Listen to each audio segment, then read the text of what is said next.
Adventist Community Services together with Binyan SDA Church. Lingap, sunog, handog.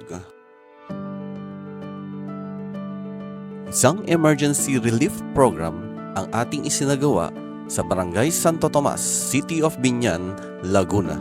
Kaya hindi nag-atubili ang ating simbahan na tumulong sa ating mga kapatid na nasunugan.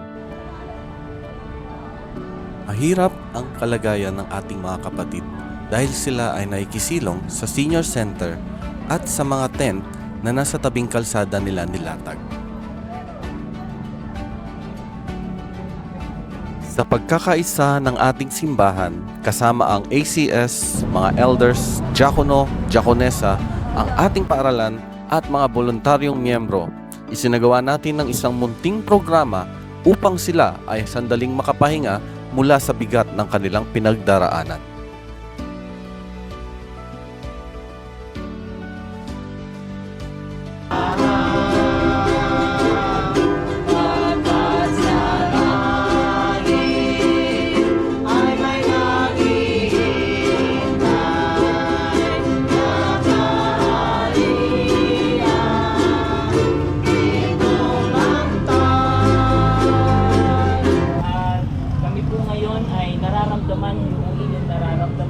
Kaya nandito po kami, alam po ninyo, hindi po namin kayo kaano-ano, hindi nyo din po kami kilala.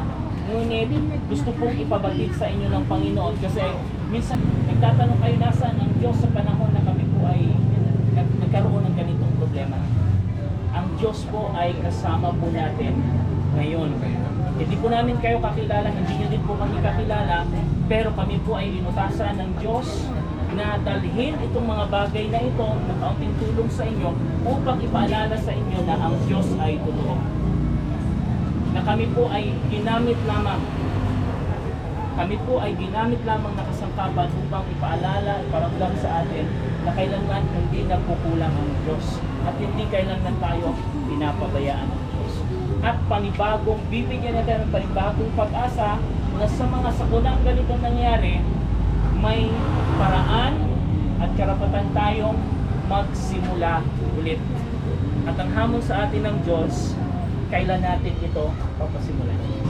At ang ACS, Adventist Community Services, ito po ang layunin ng aming pong iglesia para po makatulong po sa mga nangangailangan.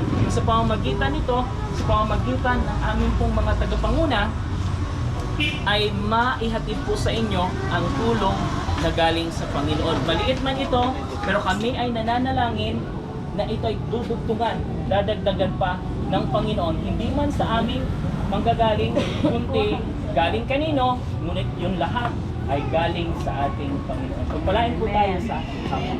Maraming salamat po.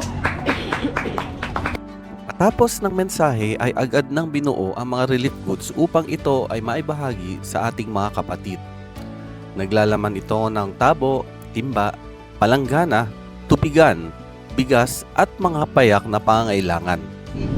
Narito po yung mga sponsors po. Handa na! Arlene!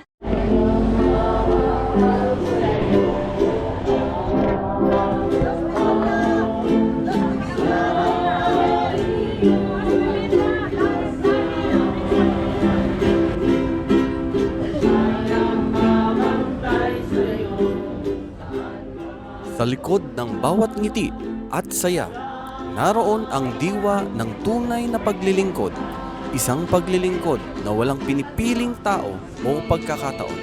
Sa mga nasa mahirap na kalagayan, sapat ng kasiyahan ang maramdaman nilang may mga pusong handang magmahal at magmalasakit.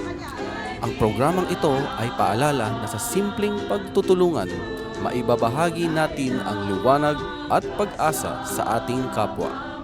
Maraming salamat po sa lahat ng naging bahagi sa ating simbahan, ACS, mga elder, diakono, diakonesa, paaralan, mga voluntaryo at sa ating mga sponsors na walang sawang sumusuporta. Sa pagkakaisa, patuloy nating ipadama ang pagmamahal ng Diyos sa bawat gawaing may malasakit at puso.